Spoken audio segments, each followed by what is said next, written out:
Assalamualaikum warahmatullahi wabarakatuh. Halo, aku Rory, bunda dari Khalid. Di usia 24 tahun, alhamdulillah aku dianugerahi seorang janin laki-laki yang kemudian lahir di saat aku usia 25 tahun. Tepatnya pada usia pernikahan 1 tahun 3 bulanku dengan babahnya Khalid. Sebenarnya pengen banget sharing ini dari dulu tahun lalu, tapi karena kemageran bikin konten baru bisa terrealisasi 2 tahun kemudian. Aku mau sharing tentang Promil, program hamil yang pernah aku jalani untuk anak pertama ini. Aku hamil pada ke-6 bulan pernikahan. 3 bulan awal itu bisa dibilang aku gak program, tapi gak nunda juga.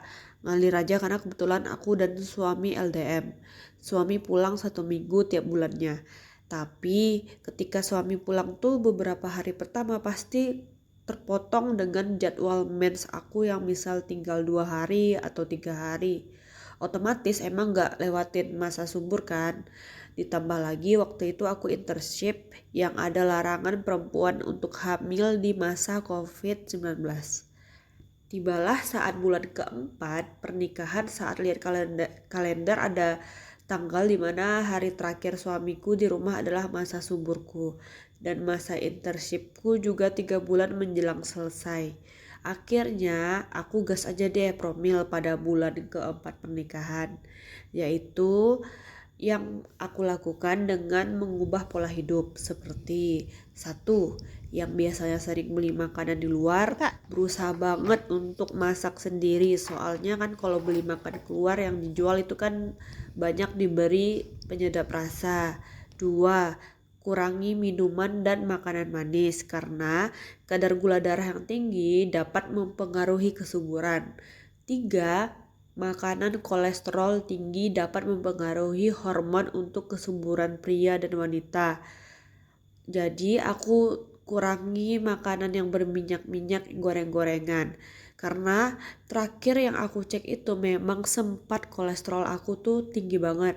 Akhirnya aku mengubah pola makanku.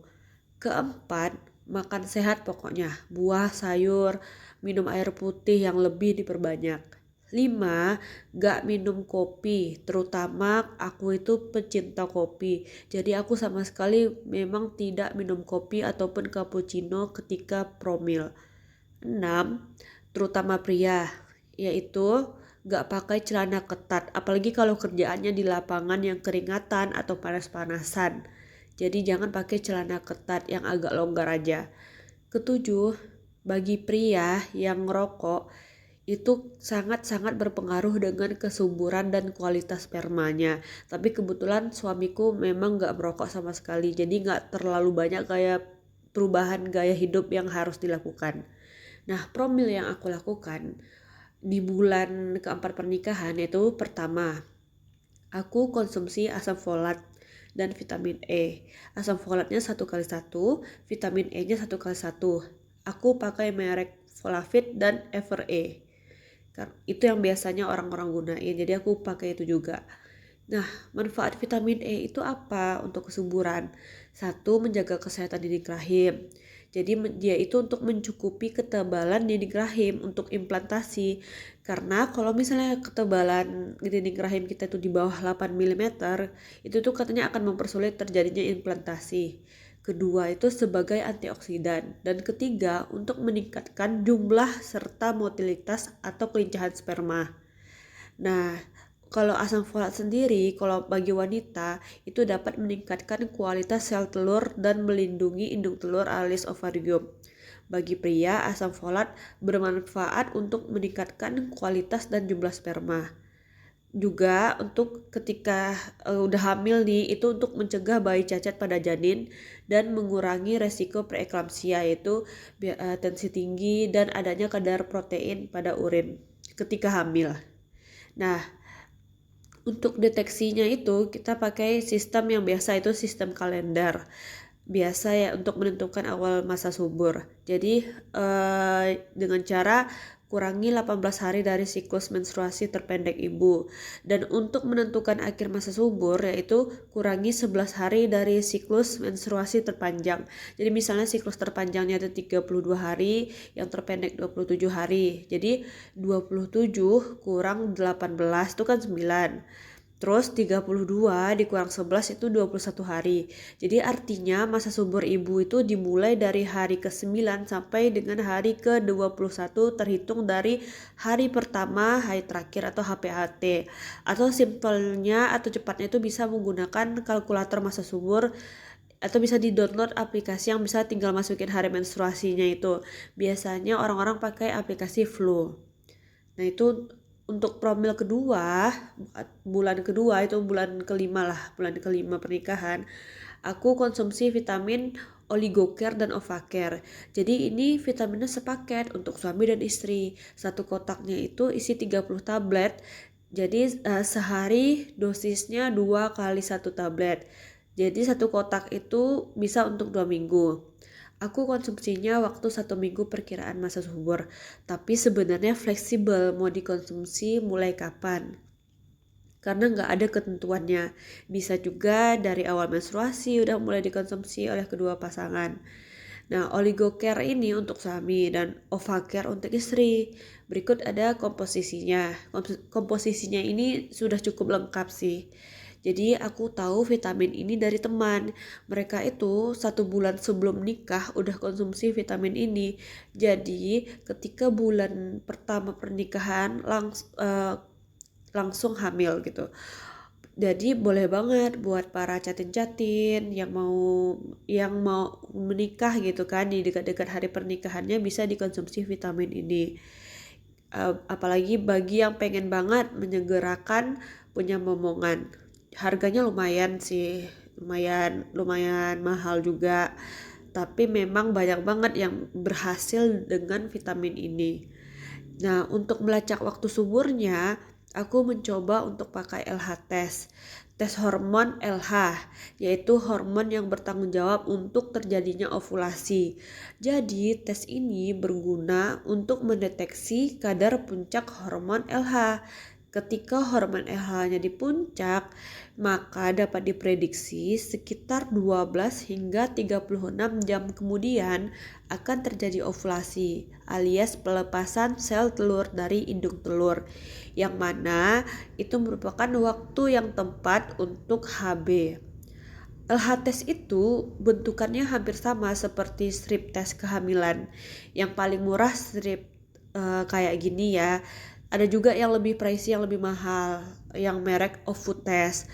Tentunya ada kelebihan yang lebih mahal ini. Kelebihannya itu garisnya bisa terbaca lebih jelas gitu, lebih bersih garisnya. Atau ada juga yang bentukannya digital, jadi dia membantu kita untuk interpretasikan ini masih low atau udah mencapai peak, udah mencapai puncak tingginya hormon LH. Jadi kita nggak perlu susah payah lagi membacanya. Caranya yaitu jadi dilakukan tes ovulasinya itu baiknya antara jam 11 siang hingga jam 8 malam, yaitu dengan menyesuaikan kadar hormon LH yang biasanya meningkat pada jam-jam tersebut. Kemudian lakukan tes di jam yang sama. Kalau waktu itu aku melakukan tesnya itu pada jam 5 sore.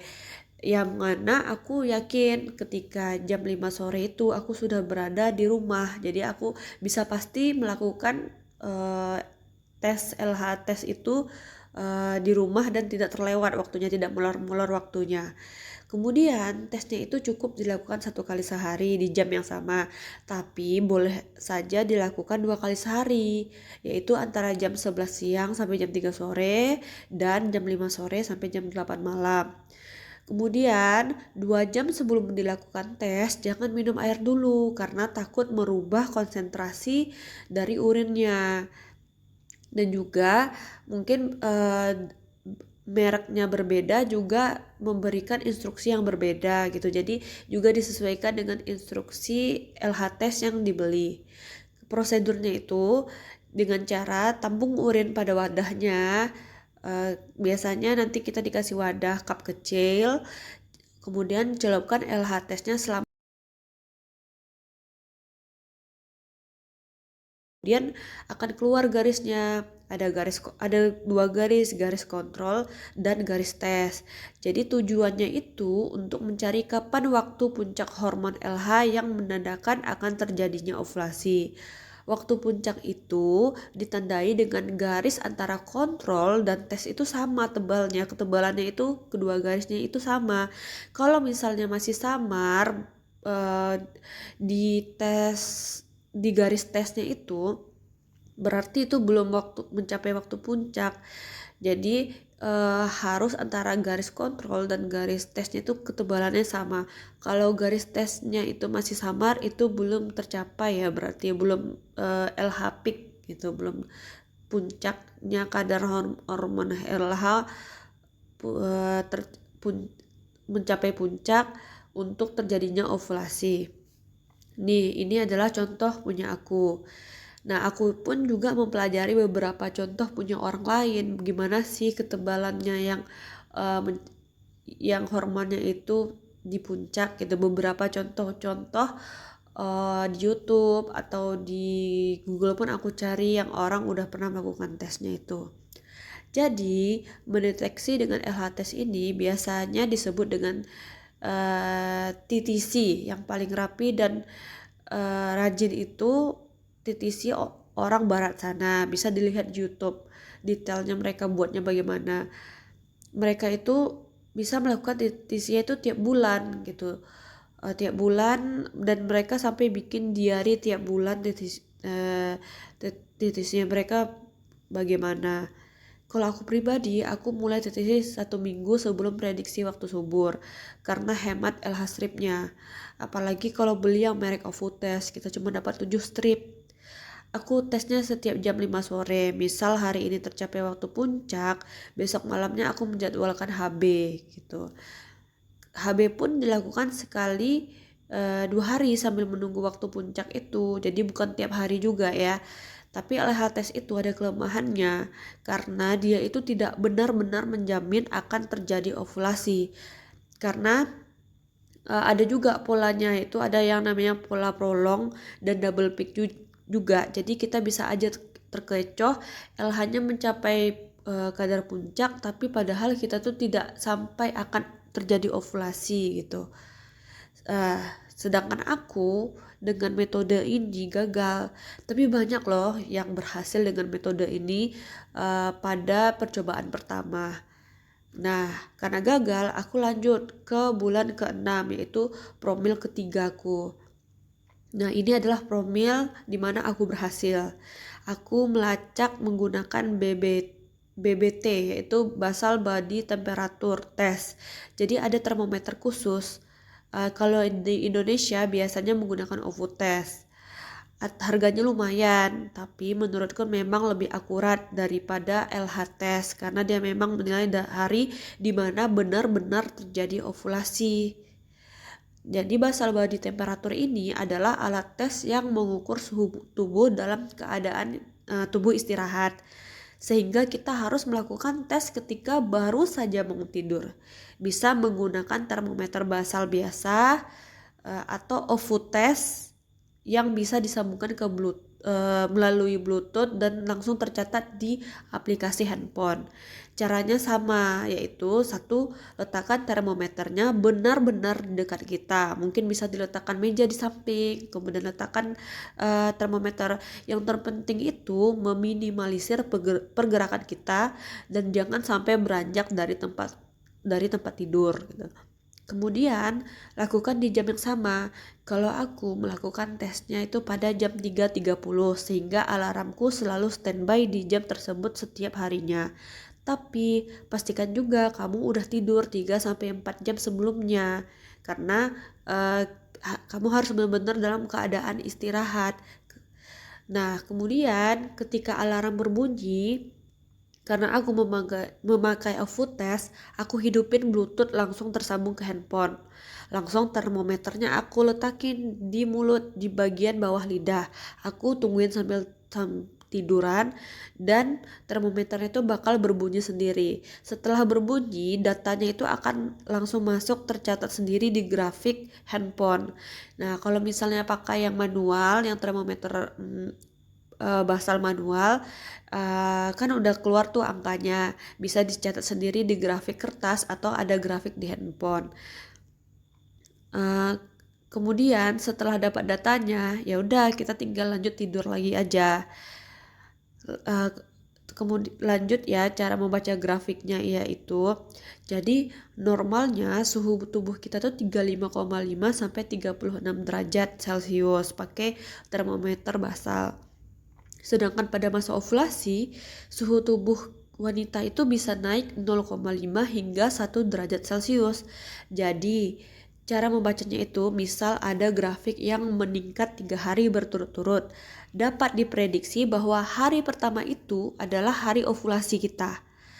Nah, dari mana kita tahu gagal atau berhasil promil dengan melihat suhu basal tubuh itu dari BBT itu?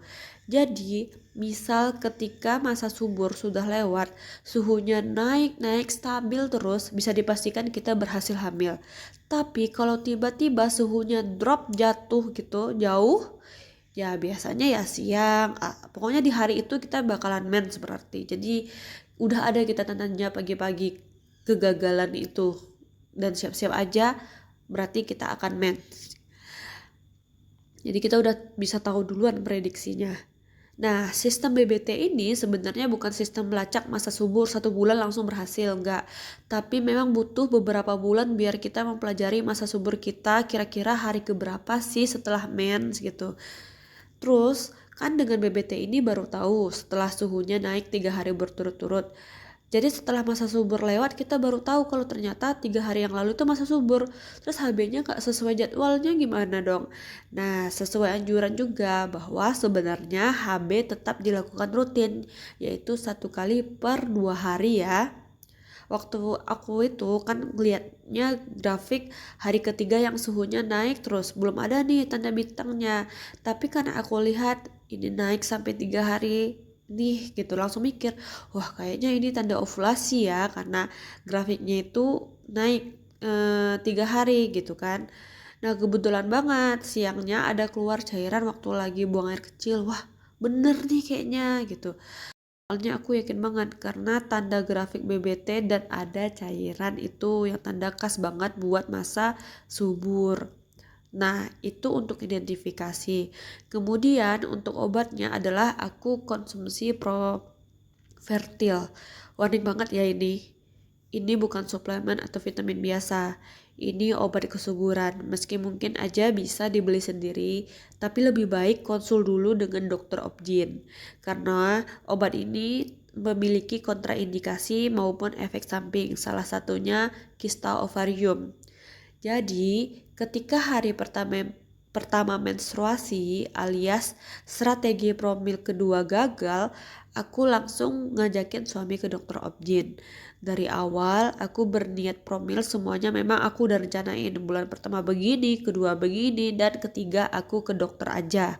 Sebenarnya memang terlalu cepat karena indikasi ke dokter adalah ketika menikah dengan keadaan serumah atau tidak LDM gitu selama 1 tahun tapi tidak kunjung hamil, sedangkan aku baru aja menginjak pernikahan ke 6 bulan dan kondisi juga LDM. Nah, aku datang bercerita dan ke dokter obgyn itu, dan memang sampaikan aku mau USG abdomen, USG ginekologi, USG perut gitu. Dan berharap diresepkan clomiphene obat Profertil atau Profula dokter gitu. Obat ini aku dapatkan rekomendasi dari teman sejawat yang dia 1 tahun menikah, tidak kunjung hamil, dan setelah melalui konsumsi obat ini dia langsung hamil dengan sekali konsumsi. Ditambah lagi aku juga merasa semenjak aku balik ke kota asal mungkin perbedaan suasana gitu, menstruasiku jadi tidak teratur beberapa bulan.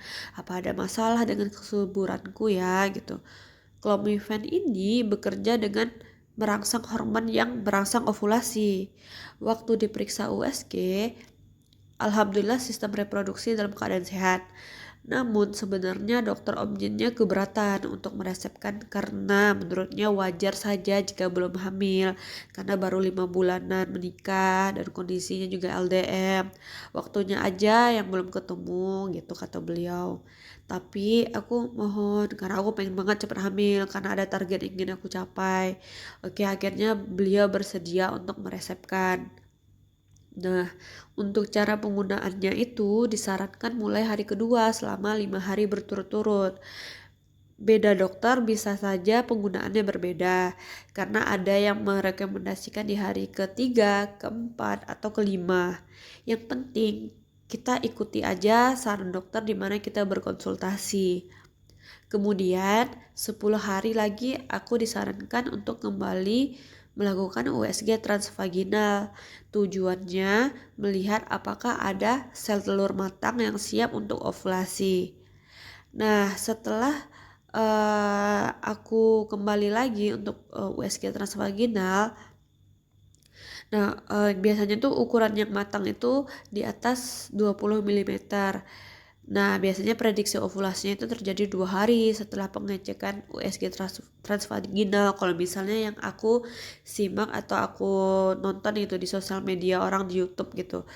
Terus waktu kembali ke dokter objinnya, katanya itu ada 3 sel telur dan 2 diantaranya itu ukurannya tercapai gitu, cukup matang. Ada di kanan juga dan ada di kiri. Tapi perkiraan ovulasinya masih lama, mungkin ada sekitar 5 hari lagi. Ya aku bersyukur kalau ternyata ada sel telur yang matang. Tapi cukup lama juga jika 5 hari lagi perkiraan ovulasi. Pikiranku kalau gagal lagi apa ya yang harus aku lakukan? Ya salah satu pilihannya dengan meningkatkan dosis obat clomifene citrat. Nah, tips dari aku bagi yang mau konsultasi ke dokter, menurutku ketika kita ke dokter nggak semata-mata kita menyerahkan segalanya ke dokter. Kita pun juga harus mempersiapkan dulu ilmu sendiri. Dengan kan kita bisa searching juga di Google atau mempelajari sendiri dulu. Nah, tujuan kita ke dokter bagaimana dan perkiraan-perkiraan yang dilakukan atau untuk pertanyaan-pertanyaan yang selama ini membuat kita penasaran. Apalagi kita di era sosial media mudah banget untuk bisa dapatin informasi, apalagi di YouTube banyak juga sharing mengenai promil ini. Salah satunya sampai sejauh mana kita akan berusaha dan melangkah untuk usaha promil ini. Untuk langkah selanjutnya yang mungkin dilakukan adalah dengan menambah dosis clomifene citrat jika gagal. Jadi clomifene citrat ini ada 3 tingkat dosis, tapi aku juga takut dengan efek sampingnya, sehingga yang aku putuskan jika promil ini gagal yaitu aku stop sama sekali selama 3 bulan untuk promil atau hingga pernikahan usia 1 tahun, dan lanjut lagi untuk persiapan promil yang lebih advance, yaitu melalui suntik hormon mungkin atau bahkan inseminasi. Bahkan aku udah kepikiran sejauh itu sampai berapa biaya yang kira-kira harus aku persiapkan. Dan qadarullah dengan promil ketiga ini aku berhasil. Mungkin aku bisa menyimpulkan sendiri ya. Mungkin permasalahan aku selama ini, satu, bisa jadi selama ini fase folikular, yaitu fase menjelang ovulasiku lebih panjang. Sedangkan aku LDM dengan suami, yaitu ketika masa fase luteal, suami udah jadwal kembali kerja. Terus bisa aja aku mengalami double peak fase luteal, yaitu ketika LH peak pertama belum cukup untuk terjadinya ovulasi, yang mana aku nggak ngelakuin tes lanjutan untuk melihat apakah ada LH peak kedua yang benar-benar terjadi ovulasi saat itu. Yang kedua, aku sama sekali nggak ovulasi akhir-akhir ini karena hormon imbalance yang bisa saja dipengaruhi stres. Sehingga ketika aku konsumsi obat tersebutlah aku baru ovulasi, itu obat clomifene citrat tadi. Ya self diagnosis sih, tapi aku sebenarnya melakukan promil yang step by step ini juga untuk melepas penasaran tentang bagaimana sih tes LH tes, bagaimana sih tes BBT itu gitu. Nah, hikmah lain yang aku dapat adalah bahwa anak kita itu akan hadir di saat yang tepat. Sama halnya aku hamil waktu selesai masa-masa internship. Sedangkan waktu aku hamil itu kondisinya itu terjadi mual muntah yang ketika bau sedikit aja tuh sensitif gitu. Aku jadi bayangin kalau misalnya aku hamil sambil kerja, sambil meriksa pasien gitu kan, yang pastinya menemukan berbagai macam orang, berbagai macam aroma gitu. Kalau aku sampai muntah kan bisa mempersulit juga proses kerja. Mungkin anakku ingin aku bisa menjalani proses kehamilan yang lebih nyaman. Nah, begitu juga untuk teman-teman pejuang garis tua. Semua itu ada hikmahnya, dan anak akan datang di saat yang tepat untuk kita. Nah, semangatnya untuk pejuang garis tua.